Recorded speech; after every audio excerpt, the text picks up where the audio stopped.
جان فروش episode number 2۔ کیا واقعی صبا کی منگنی ہونے والی ہے؟ مگر مجھے جیسے یقین نہ آیا۔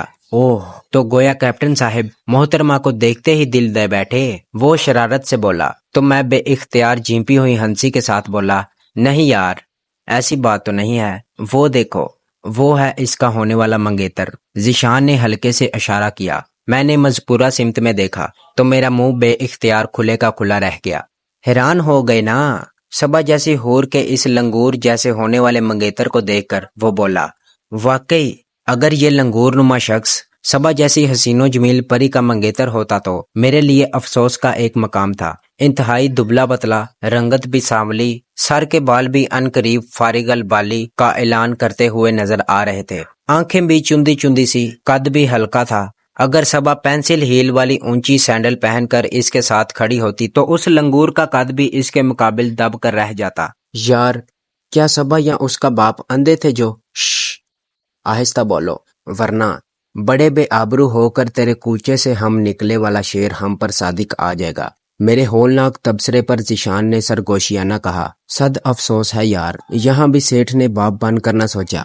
ضرور اپنے کسی کاروباری مفاد کی خاطر ہی اس لنگور کو اپنا دماد بنانے کا فیصلہ کیا ہوگا۔ میں نے متاسفانہ لہجے میں کہا، ابھی تمہیں یہ نہیں پتا کہ یہ لنگور کس کا بیٹا ہے، پھر تو تم اپنا سر ہی پیٹ ڈالو گے۔ ذیشان نے جیسے مزید انکشاف کرنے کے سے انداز میں کہا، تو بتاؤ۔ میں نے جیسے سانس روک کر پوچھا، سلطان جہاں زیب خان، معروف صنعت کار۔ اس نے بتایا۔ کیا؟ بے اختیار میرے منہ سے غیر یقینی انداز میں نکلا تھا۔ روشن ہو گئے 14 طبق۔ یار، یہ سلطان جہاں زیب وہی تو نہیں جو… بس پھر کوئی ہولناک تبصرہ نہ کر دینا سیٹھ اصغر کی سمدھی کے بارے میں، ورنہ… وہ میری بات کاٹ کر بولا اور دانستہ اپنا جملہ بھی ادھورا چھوڑ دیا۔ میرا منہ کھلے کا کھلا رہ گیا۔ صنعت کار سلطان جہاں زیب کچھ اچھی شہرت کا آدمی نہ تھا۔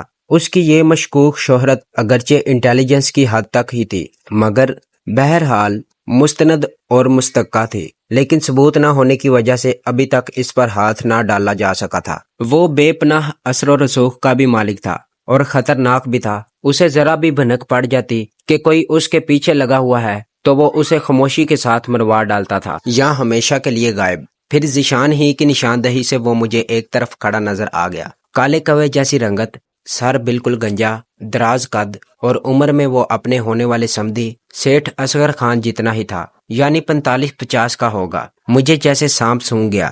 سلطان جہاں زیب کے لنگور جیسے بیٹے کا نام جمشید تھا۔ وہ اس وقت صبا کا دم چھلا بنا ہوا نظر آ رہا تھا۔ تھوڑی دیر بعد کیک کاٹنے کی رسم ادا کی گئی اور پھر ساتھ ہی سیٹھ اصغر نے اپنی بیٹی صبا کی جمشید کے ساتھ ان قریب منگنی کا اعلان کیا۔ جانے کیوں مجھے یوں ایسا لگا جیسے سیٹھ اصغر نے اپنی معصوم اور پری جیسی بیٹی کو سولی چڑھانے کا اعلان کیا ہو۔ میں بے اختیار ایک ٹھنڈی آہ بھر کر رہ گیا۔ تقریب کا اختتام ہوا، ہم لوگ لوٹ آئے۔ جانے کیوں میرا دل اداس سا ہو کر رہ گیا تھا۔ سارے راستے میں خاموش رہا تھا۔ اپنی سرکاری رہائش گاہ پہنچ کر میں نے اماں اور بہن کو اتارا اور جیپ گیراج میں کھڑی کر کے اندر آ گیا۔ سالگرہ کی تقریب میں اچھی خاصی ریفریشمنٹ کر چکے تھے، اس لیے کھانا کھانے کو جی نہیں چاہ رہا تھا۔ میری تو ویسے ہی بھوک اٹھ چکی تھی، وہاں بھی میں نے کچھ نہیں کھایا تھا۔ میں اپنے کمرے میں آ کر بستر پر دراز ہو گیا، مگر نیند میری آنکھوں سے کوسوں دور تھی۔ بار بار صبا کا معصوم اور سجل چہرہ میرے سامنے رقاصاں ہو رہا تھا۔ میرا بس نہیں چل رہا تھا کہ سیٹھ اصغر یا اس کی بیٹی صبا سے جا کر سلطان جہاں زیب کی اصلیت کے بارے میں بتا دوں کہ وہ در حقیقت ایک غدار وطن تھا۔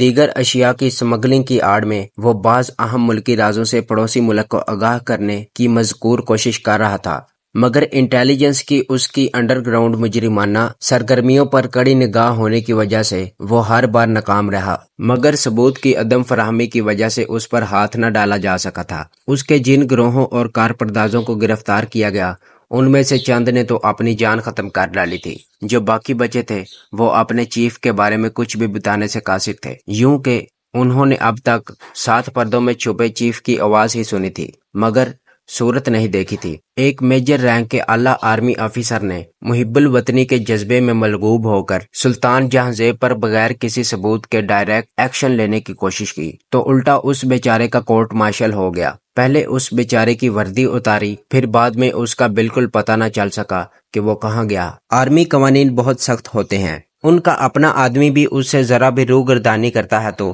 وہ اس کے خلاف بھی کارروائی کرنے سے نہیں چکتے، کیونکہ مذکورہ میجر کی اس کارروائی سے دشمن مزید محتاط ہو گیا تھا، اور پھر آرمی کی بدنامی الگ۔ بہرطور اس کے بعد سے سلطان جہاں کی طرف سے دوبارہ کسی ملک دشمن کارروائی کی ذرا بھی بھنک نہ ملی۔ پھر اس دوران کچھ افسران کے تبادلے ہوئے اور یہ بات آئی گئی ہو گئی، مگر بہرحال آرمی انٹیلیجنس کی نظروں میں سلطان جہاں کو ریڈ پرسن قرار دے دیا گیا، مگر سول حلقوں کے ساتھ ساتھ اس کی بعض سربر آوردہ شخصیات تک بھی رسائی تھی۔ بہرطور میں نے وہ ساری رات بے چینی سے کروٹیں بدل بدل کر گزار دی۔ اگلے دن میں سیدھا ذیشان کے پاس گیا، وہ گھر پر ہی تھا، وہ بھی میری طرح چھٹیاں منا رہا تھا۔ ہم چونکہ اب افسروں کے رینک میں آ چکے تھے، اس لیے اس بار ہمیں خاصی طویل مدت کی چھٹیاں نصیب ہوئی تھیں۔ یار ذیشان، میں سیٹھ اصغر سے ایک ملاقات کرنا چاہتا ہوں، میں نے دبے دبے جوش سے کہا۔ کس سلسلے میں؟ ذیشان نے بغور میرے چہرے کی طرف دیکھ کر پوچھا۔ میں اسے سلطان جہاں کی اصلیت کے بارے میں بتانا چاہتا ہوں، میں نے بلا توقع تشکیق کے ساتھ کہا۔ تو گویا اب تم اس کے بیٹے جمشید کے رقیب و سیاہ کا کردار ادا کرنا چاہتے ہو؟ وہ جیسے میرے دل کا چور پکڑتے ہوئے بولا۔ نہیں یار، یہ بات نہیں، میں نے جھلا کر کہا۔ میں سمجھ رہا ہوں۔ ذیشان نے مجھے مزید بولنے کا موقع نہ دیا۔ کیا خبر؟ سیٹھ اصغر خان کو پہلے ہی سے علم ہو، پھر تم کیا کرو گے؟ الٹا تمہارے گلے مصیبت پڑ جائے گی۔ سلطان جہاں کے خونخوار کار پرداز ہاتھ دھو کر تمہاری جان کے در پہ ہو جائیں گے۔ کچھ بھی ہو، میں ایک بار سیٹھ اصغر سے ضرور ملنا چاہتا ہوں، اور تم بھی میرے ساتھ چلو گے۔ ذیشان چند ثانیے پر سوچ کر خاموشی کے بعد بولا۔ مجھے تمہارے ساتھ جانے میں کوئی اعتراض نہیں، لیکن میرا مشورہ تو یہی ہے کہ اگر ہم سیٹھ اصغر خان سے ملنے کی بجائے اس کی بیٹی صبا سے ملیں تو زیادہ بہتر رہے گا۔ میں نے اس کی بات پر چند ثانیے سوچ کر کہا۔ اس کا کیا فائدہ؟ حکم تو اس کے باپ کا ہی چلے گا۔ ہرگز نہیں، صبا اس کی اکلوتی اولاد ہے، وہ اس پر اپنی مرضی ہرگز نہیں مسلط کر سکتا۔ تو پھر اس لنگور نما شخص سے شادی پر وہ کیسے راضی ہو گئی؟ میں نے کہا۔ ہاں، یہ تو سوچنے والی بات ہے، ذیشان بولا۔ مجھے واقعی حیرت ہے کہ آخر اس نے اس لنگور نما شخص سے شادی کرنے کی حامی کس طرح بھر لی۔ مجھے تو کسی اور ہی چکر کی بو آ رہی ہے، اور مجھے پورا یقین ہے کہ یہ صرف اور صرف صبا ہی تمہیں بتا سکتی ہے۔ اس لیے میرا تمہیں مشورہ یہی ہے کہ تم تنہا صبا سے ایک ملاقات کرنے کی کوشش کرو اور اسے اعتماد میں بھی لینے کی کوشش کرو۔ میں نے اس کی بات پر ایک گہری ہنکاری خارج کرتے ہوئے پرسوچ انداز میں سر کو تفہیمی جنبش دی۔ ایک آرمی آفیسر کی حیثیت سے تو میرے اندر جذبہ حب الوطنی کوٹ کوٹ کر بھرا ہوا تھا، لیکن ایک عام پاکستانی ہونے پر بھی مجھے وطن کی مٹی سے عشق تھا، اور فخر کرتا تھا کہ میرا ضمیر جیالوں کی سرزمین سے ہی رندا ہوا تھا، جنہیں اپنے سرزمین وطن کی آن بان اور شان پر بے دریغ اور پروانہ وار قربان ہونے پر ہمیشہ سے فخر محسوس ہوتا رہا ہے۔ حقیقت یہی ہے کہ میں یہی چاہتا تھا کہ صبا جیسی معصوم صورت لڑکی تباہ ہونے سے بچ جائے، ورنہ تو میرا اس سے کسی قسم کا کوئی بھی جذباتی لگاؤ نہ تھا۔ بہرطور میں نے ایک روز صبا سے ملاقات کرنے کا فیصلہ کیا۔ میں چاہتا تو اپنی بہن سلطانہ کی معرفت اس سے ملاقات کر سکتا تھا، لیکن میں نے ایسا کرنا مناسب نہ سمجھا تھا، مگر حسین اتفاق کہ مجھے یہ موقع میسر آ ہی گیا۔ تو یہ تھی ہماری آج کی ایپیسوڈ۔ امید کرتا ہوں کہ آپ کو یہ کہانی اچھی لگی ہوگی۔ اسے لائک کریں، شیئر کریں اور کمنٹ میں اپنے اظہار خیال ضرور پیش کریں، اور اگر اس چینل کو سبسکرائب نہیں کیا، اس چینل کو سبسکرائب کریں اور بیل آئیکن کو دبا کر آل نوٹیفیکیشن آن کر لیں۔